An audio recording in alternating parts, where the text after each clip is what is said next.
So without further ado, let's start and generate a project that we will use as a sandbox for our tutorial. You could see that I have hibernate.org website open on my screen, and here if you're going to Reactive tab, you will see Hibernate Reactive project homepage. So the latest stable version is 1.1. We will use 1.1.7, which is the latest version on the time of recording of this tutorial. And let's just scroll down, and inside compatibility section you will find a Hibernate Reactive requirements. So what we will need first, we need to have at least Java 11, which is also LTS version. We need to have a Hibernate, and we also need at least Vertex 4.2 reactive database client. So you could use PostgreSQL, MySQL, etc. And throughout the series we will use PostgreSQL. So let's go and let's create a new Vertex project. I will go on vertex.io website. Here you could find a starter application on startvertex.io. You could use other versions, you could use other ways, to generate Vertex projects such as SDK man, or you could just create an empty Maven project and add dependencies manually. However, I will use this convenient way, which is also a perfect way to demonstrate how things work. So the version of Vertex that we will use is 4.3.3, which is suitable for us. The language will be Java. You could use Kotlin if you want. Let's specify a group ID for this project. And let's specify artifact ID. Let's examine which dependencies that we need to add to our project. So from the web section we just need to add a Vertex web. We will not use in this section, but later on we will see how we could connect the data layer implemented with Hibernate with an API layer. From the data access we need to select a suitable reactive client. So as I said, we will use PostgreSQL, and we don't need to add anything else from this section. And the last thing that I need to mention to add is inside testing tab we have a Vertex JUnit 5. We will select it because we will use not only reactive Vertex extension to test our codes, but we also will use test containers later on. We will not use test containers in this particular section, but later on we will use test containers to run PostgreSQL within our tests. The last thing, open advanced options, and here you could specify a package name.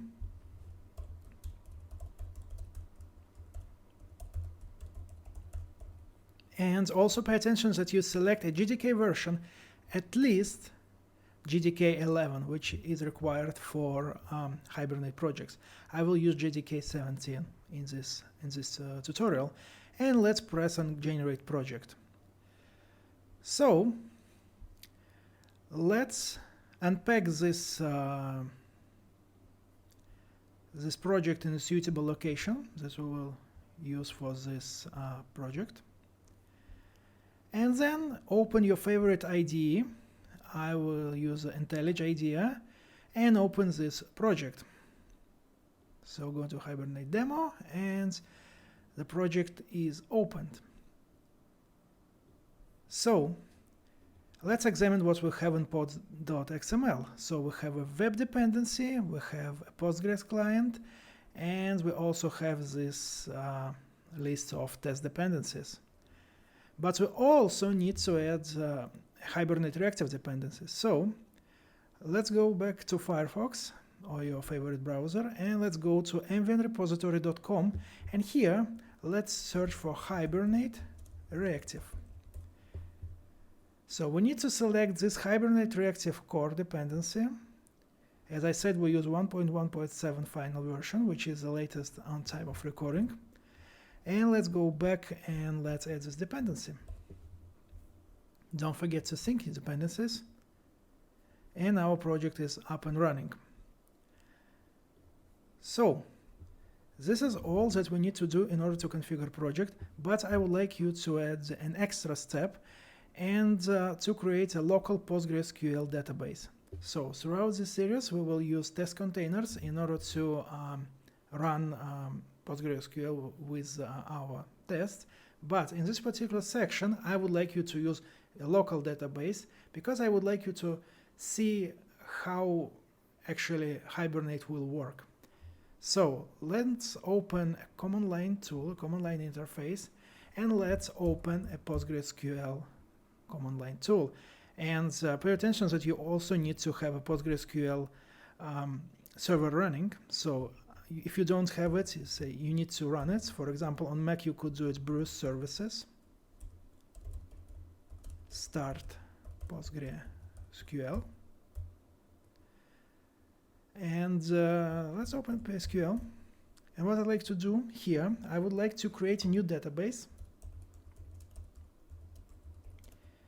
that will call Hibernate Demo DB. And let's create a new user that will call Hibernate Demo User. And let's provide a password for this user. So with encrypted password. And we will just use the secret. But of course, you should not use such passwords on a real system. But this database is running on my local machine, so nothing wrong would happen. But of course, on a real life environment, you should not use such simple passwords. The last thing, I would like to grant all privileges on database that is called HDemoDB to HDemo user. And again, on a real life scenario, you should not grant all privileges for one particular user. You should design your database access list in a proper way. But this project is just used for demonstration.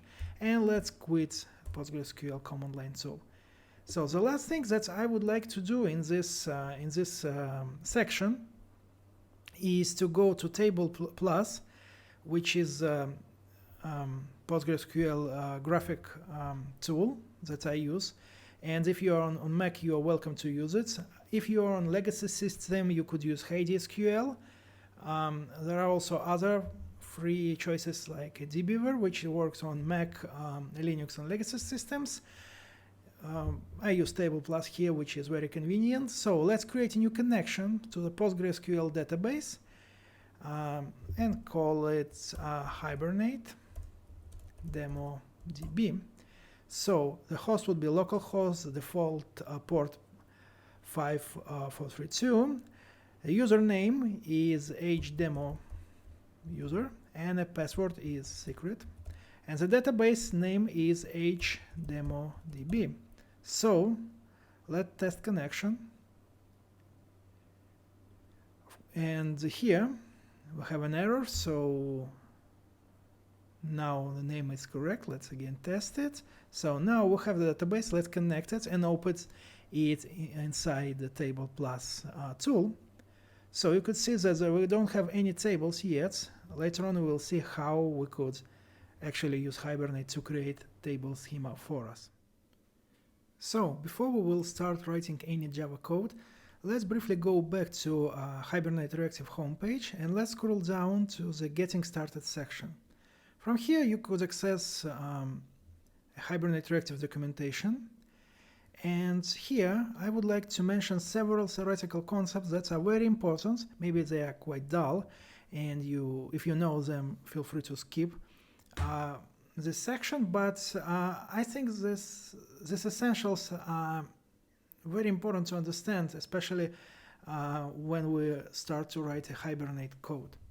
So the first thing we could check is that we include all required dependencies. So we need to have this Hibernate Reactive core, we edit it, and we also have a PostgreSQL reactive driver from Vertx. Also, in the section 1.2.2, there is a list of optional dependencies, such as a logging library implementation, Hibernate validators, etc. Feel free to use them if you want and if you need them. We will not cover these optional dependencies in this tutorial. What is what is important here is this basic configuration section. You could see that a Hibernate Reactive is configured with standard GPA persistent XML document. That means that Hibernate Reactive documentation actually use XML configuration in order to configure Hibernate Reactive. I strongly believe that using XML configuration is not what you should do, and it violates good software design principles, because XML configuration is still a hard-coded configuration. Some folks will tell that hard-coded configuration means that's what you have in .java file, but actually if you have XML configuration or even properties configuration inside your jar file, there is still a hard-coded configuration, and we should not use XML configuration. Also, Hibernate XML configuration is pretty complex to get, to understand, to grab it, and also this is very hard to manage this configuration on a runtime that's then using Java configuration. There is a list of things that we need to include in any configuration, no matter if it's XML or Java. It should be a connection URL and credentials such as username and password. Also, what we need to do, we need to add this schema generation action. We will use the create one, because actually throughout this tutorial we will use test containers, and that means that the lifetime of the database is basically one test method, so it actually doesn't matter what kind of schema generation action you use. We will use create, however. And what you could also add several other configurations such as logging, etc., etc. But actually you need to consult Hibernate documentation if you want to get a list of all properties that you could configure, because there's literally enormous list of properties. However, some of them are required, and only some of them will be used throughout this tutorial to keep only essential properties. So, in writing Java code, in this section, you could find that we need to get a data or domain model. And basically, this means we have to get data classes that are called entities in all GPA-compatible frameworks, such as Hibernate. And entity classes, they have several rules that you need to follow. And basically, this is one of the reasons I don't like Hibernate, because if you go and check this example with author class, you could find that this class is annotated with this entity annotation, with actually a GPA annotation. It's not a Hibernate annotation. As well, table and all this annotation are not Hibernate annotation. So the entity will specify table name, is okay. And then we have here an empty constructor, and we have a getters and setters. So all these things should be named properly according to Java rules, and if you're a Java programmer, you know how to do this, or at least you could use UID generation tool. What is important is that classes should be mutable, because Hibernate and any other ORM library is actually use getters and setters in order to modify classes. So methods would not return any new class. When, for example, you use an assertion method, it does not return a new class, rather it's just modify an original entity using getters and setters, actually using setters. And using mutable classes may be compromised in sequential programming environments and synchronous programming environments, where you have a list of commands and they executed one by one. In asynchronous programming, and especially if you have loosely connected components, for example, you have a data vertical for data layer and another for web layer, and you use event bus messaging to pass messages back and forth to connect this to verticals. Basically, the problem is that you could not guarantee immutability. You could not guarantee with mutable entities persistence of this data. you should use immutable classes in such environments, but Hibernate works as it works, and we will need to create an entity as per these rules. So there is also a list of common GPA annotations, because as I have mentioned, these are not Hibernate annotations, that's a GPA annotation, and they could use with any GPA compatible ORM framework, so these entity classes should be reusable. However, most developers use Hibernate as the only one GPA framework, and basically it doesn't matter. But if you want to use this, or if you need to migrate your application to another ORM framework, these annotations are common between all of them. What I like to also mention finally in this theoretical introduction before we will go and code about equals and hashcode methods. So entity classes should override equals and hashcode standard implementation. There are several rules and basically there are different guidelines how you could do it. The only thing that's really important to mention here is that, first of all, you should not include mutable fields in the hash code. Well, this is ridiculous because all fields are mutable in from a technical point of view in our entity class. However, that basically means that you should not include ID in identifier in this hash code function, because ID is not provided by default and is generated by the system, by the database system, and you don't have this ID. You could not, I would say, you would not have it 100%. You could have it, but you could not have it. And this way, including ID in a hash code is not a good practice. However, you could use a general identifier in equals that we will use in this tutorial. And this is basically all what we need to do to learn about entity classes. Maybe the only one thing to mention here is about identifier generation. So as we have seen, our author example here use a generated value. That means that basically Hibernate employs a database to generate this primary key, so it's auto-incremented in the case of integer, or it's generated if it's not numeric. For example, if you use UID, you have a custom functionality provided by a vendor. And if you scroll down, you will see different rules that you could use. For example, you could use different strategies, different types of generators, and it could be tweaked. We will keep things simple throughout this tutorial because this is not what we should focus on, but feel free to examine Hibernate Reactive and especially Hibernate documentation and Hibernate best practices before you will go and use Hibernate, especially if you're not very good Hibernate user.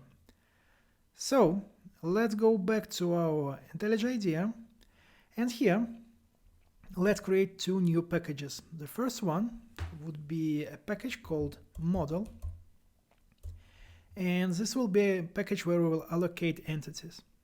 The second one called data. And inside data, you could also call it repository, or for example, DAO. Doesn't matter, it's up to your priority. Basically, this will be a package where data layer components would be situated. So inside the model one, we will create a new class we call task. And task would be an entity that we will use throughout this tutorial on Hibernate. So as you remember, the first thing that we need to do, we need to annotate it with an entity annotation. Again, you need to use a GPA entity annotation that comes from javax.persistence, not from Hibernate. And let's provide a table name for it. And we'll call it name. And the name would be tasks. Okay, so let's provide properties or fields for this class. The first one would be private integer ID. We also would specify an integer for a user ID. Also, let's add some fields that will add some useful functionality, such as private string content that specify content of the text that we have. Let's specify a boolean called completed that will keep a status, either completed or not, of task. And finally, let's add private local date time called created add. So, as per rules of entity classes in GPA, we need first to specify an empty constructor. Of course, if you need, or if you would like, you could specify constructors with fields, so with arguments, but the default empty or no args constructor still should be provided as per GPA rules. So, next thing, let's go to the generator and let's generate getters and setters. Let's select all of them because we need to have getters and setters for all these fields. The last but not least, let's create an equals using a generator as well. So inside equals, I would like to include only ID. And let's select ID integer. And now we have an equals. And let's delete this hash code actually.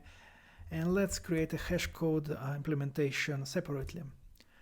So in the hash code, we should remove mutable ID fields. However, of course, because it's a mutable class, all fields are mutable, but that means that we should exclude identifier from the list. So go next.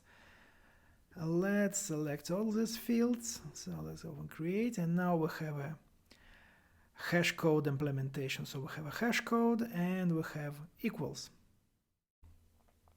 Let's stop for the moment and let's cover the difference between EntityManagerFactory and SessionFactory. So, in general, EntityManagerFactory is defined by the Java Persistence API specification, and therefore it's supported by other implementations such as Eclipse Link, Spring Data, etc.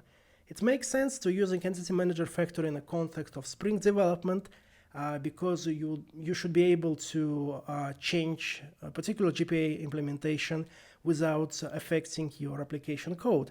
However, in this tutorial we will use SessionFactory, which is also implementation of EntityManagerFactory, but it is a specific Hibernate component. So it is implementation of EntityManagerFactory, and it also brings an extra functionality. We use SessionFactory mainly for the reason because for the moment of this tutorial, only Hibernate Reactive actually provides a reactive API, and therefore it makes no sense to use more general EntityManagerFactory. Rather, we will use SessionFactory that allows us to do the same stuff, but in more reactive manner by using sessions. How we will see throughout this tutorial. So we have created our task entity that we will use throughout this tutorial. And the last thing that I would like to mention in this section is how we actually could configure Hibernate programmatically. So in other words, without using this XML configuration. So let's go and create a new test package that will be called data. So basically in this data test package, we will allocate tests for data layer components, although we don't have any data layer components yet. So let's create a simple demo test that will be called Hibernate Configuration Test. Also, it's a good practice to keep all your test classes package private. So let's annotate this configuration test class with a Vertx extension, because Vertx extension class allows us to test asynchronous code, because Hibernate Reactive is actually executed asynchronously, so we could not test it in a standard sequential JUnit manner. So we need to use Vertx extension. And let's create a test method that we called initialize Hibernate with code test. And here we could use two arguments that are conveniently injected by Vertx extension for us. The first one will be a Vertx object, and which is more important. The second one is test context. This is a class that allows us to actually assert asynchronous code. So let's review steps that we actually need to come in this particular section. So let's first one is create a properties with config data. So basically this properties is a standard Java util properties class. This is nothing special about GPU Hibernate, but this is technically is a key value map that contains important and as well optional properties that are used to configure Hibernate. So we will see which of them we will add in this particular tutorial. The second step is to create Hibernate configuration. So Hibernate configuration is a Hibernate class, but if you're familiar with Hibernate already, but from XML side you maybe don't know about it, because this is basically what happens inside XML file. But instead of doing it inside XML, we will actually create it programmatically and use in order to obtain service registry and SessionFactory without this EntityManagerFactory. So we will just use this configuration as a normal Java class. So we would not bother with any XML configuration. But basically this configuration is what is technically an equivalent for persistent.xml. That is also mentioned in Hibernate Reactive documentation or in Vertx Hibernate Reactive example. It's called Vertx Hibernate Reactive How-To. It is provided on vertx.io website. And because I use XML configurations, this is basically the equivalent of it, but as a Java class. Next, we need to create a service registry. Service registry depends on a Hibernate implementation that you use. In our case, we use reactive Hibernate, so we use a reactive service registry builder in order to obtain it. And finally, we need to create SessionFactory.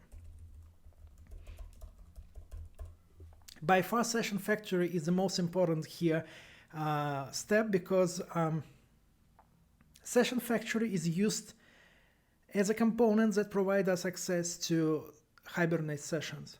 Sessions are used in order to execute queries or other Hibernate operations, so it uses a model of sessions. Or in other words, we don't have access, because if you have an idea about how JDBC works, or how, for example, Vertx SQL clients work, for example, Postgres or MySQL, they have this idea of drivers or idea of clients. So you have like a direct access to your database access component. However, in Hibernate, they use idea of sessions. So you don't have an access to a database directly. So it is isolated from a developer. You use SessionFactory in order to get sessions and to execute different operations. So, and finally, let's say do something with DB. So the first one is a properties file. So properties is a normal Java properties class. We call it Hibernate props. And let's see what we actually need to do here. The first one would be URL. The second would be credentials. Schema generation, and finally dialect. I place an asterisk here because I will give a note later on. But anyway, so the first one will be URL. So we say Hibernate props put, and the key is called Hibernate connection URL. So what is important here is that Hibernate connection URL property is actually formatted in the JDBC format. If you're familiar with Vertx reactive clients, they use what is called connection URLs. So this is like PostgreSQL connection URL that is used, for example, by Table Plus application in order to connect a Hibernate, to PostgreSQL database. But in Hibernate, we use a JDBC formatted string. So we start with a JDBC protocol. Next, we add a vendor, PostgreSQL, and we add the host. In our case, it's just a local host, a port, and the name of database. Let me check my my notes. So HDemoDB. So this is a hard-coded URL. In the next section, we will see how we could decompose it and make it more configurable. Next, credentials. So 2 credentials, username and password. So Hibernate connection, a username, and our username is HDemoUser, and a password is password. Password is secret, yeah? So this is, of course, is a local server, and just for demo purposes, please don't use such credentials on a real-life system. Schema generation. So let's say Hibernate props put, and this schema generation is actually a Java GPA property, so it's called like JavaX persistence.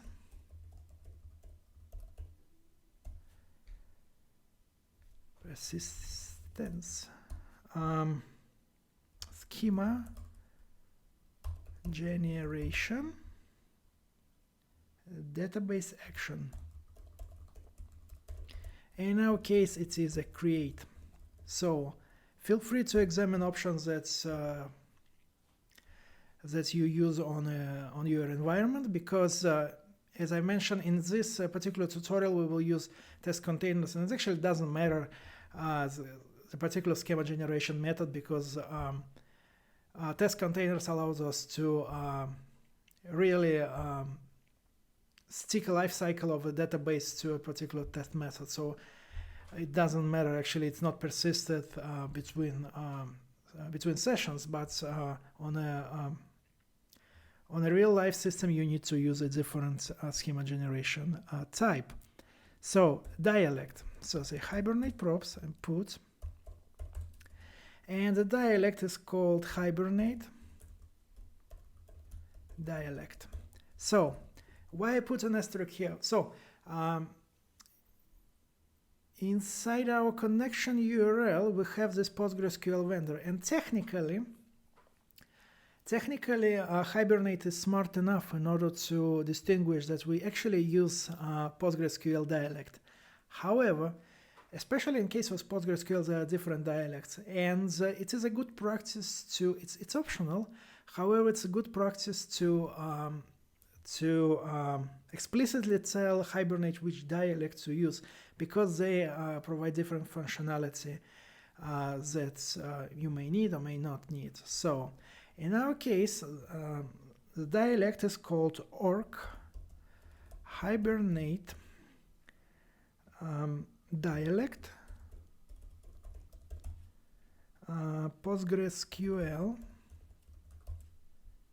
9.5. That means that this is a dialect that is used by PostgreSQL databases from version 9.5. So if you use a previous version, you need to check documentation and to use appropriate version.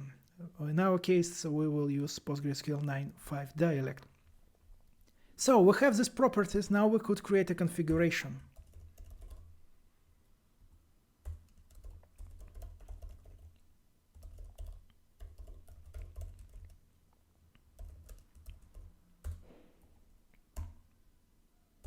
And as I have mentioned, technically this configuration is a Java equivalent to persistent.xml configurations that we're trying to avoid in this tutorial. And in this configuration, first thing first that we need to do, we need to Hibernate configuration. We need to make use of these properties, Hibernate props. So in order to do this, we use setProperties method. And another thing that we need to do, because we have here an entity, so we have this entity class, we also because if we use XML, we tell it inside an XML, but here we need to programmatically tell to Hibernate configuration to add annotated class. That's in our case called task class. And now we're good to go. We have basically an equivalent of persistent XML, and now we could use it in order to create a service registry and then a SessionFactory. So, the service registry. So the service registry is created in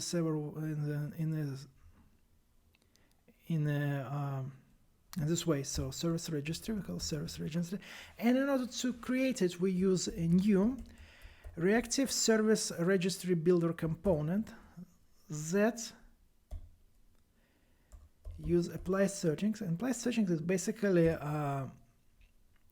properties from a Hibernate configuration. We pass it here, so let's format it. So we say Hibernate configuration get properties, and we use build methods and as a final in the chain because it's actually a builder.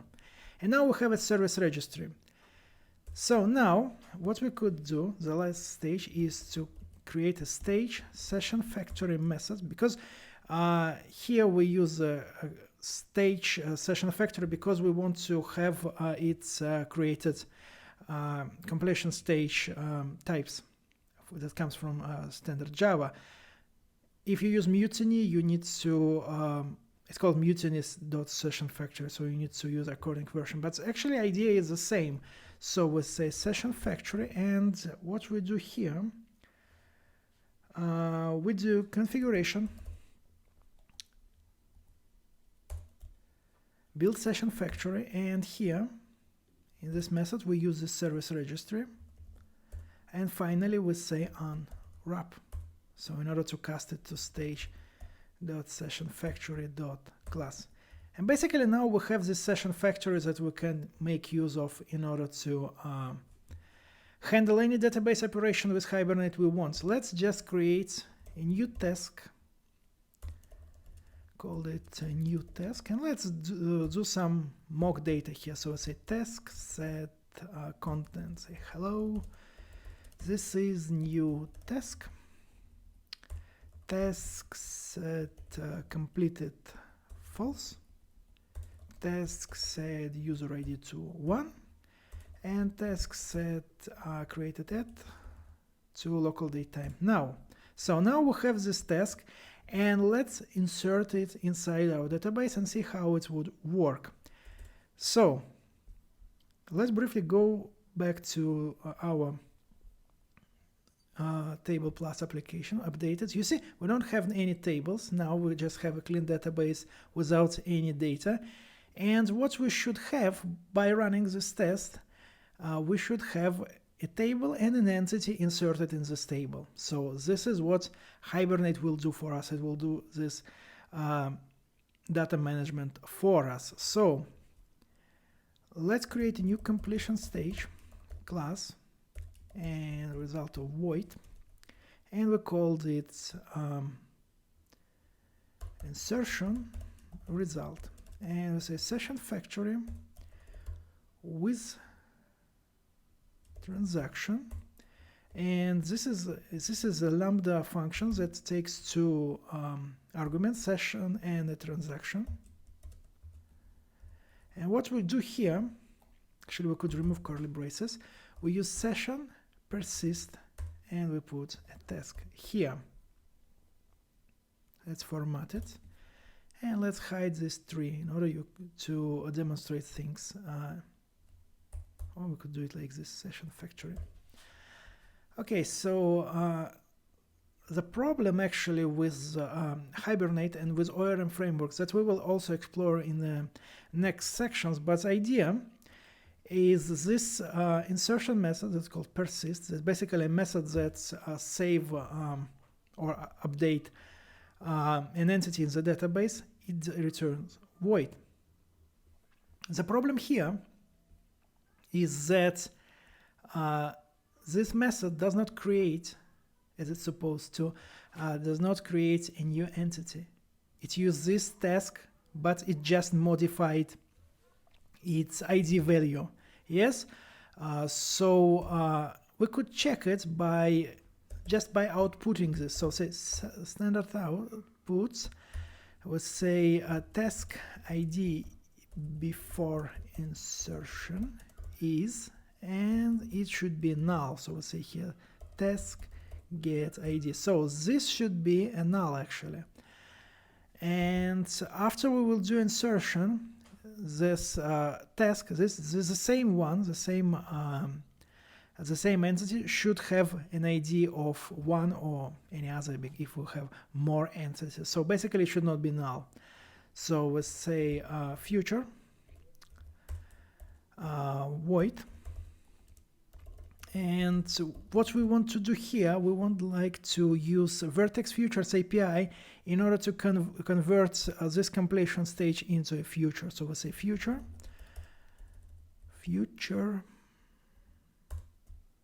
from completion stage insertion result. So what we have here, and sorry, I have an error here. Just let's remove it like this. So the idea here is that we actually would like to have futures instead of completion stage objects in our code. So we could use inside the context verify block. We could use this future. So we say future on failure, we say error context fail now, and this is just a standard test for any kind of Vertex reactive tests. So on success we need to have this result, but this result is actually void. What I'd like you to do here is to output this this print statement, but we will modify it after insertion. And you see that what we have here, we reuse the same task entity that we have here. So we don't have any task provided by us with the SessionFactory. It just modified this particular task. This is why classes are mutable. And this is not a good practice to use when inside asynchronous environments, but this is how Hibernate works. So now what I like to say is a context complete now. So let's run this test. Let's execute this test. And our test failed because we don't have any identifier specified for entity. And what we need to do here, we need to provide first an ID annotation and the second a generated value annotation. Both of these annotations actually come from GPA, so it's not Hibernate annotation.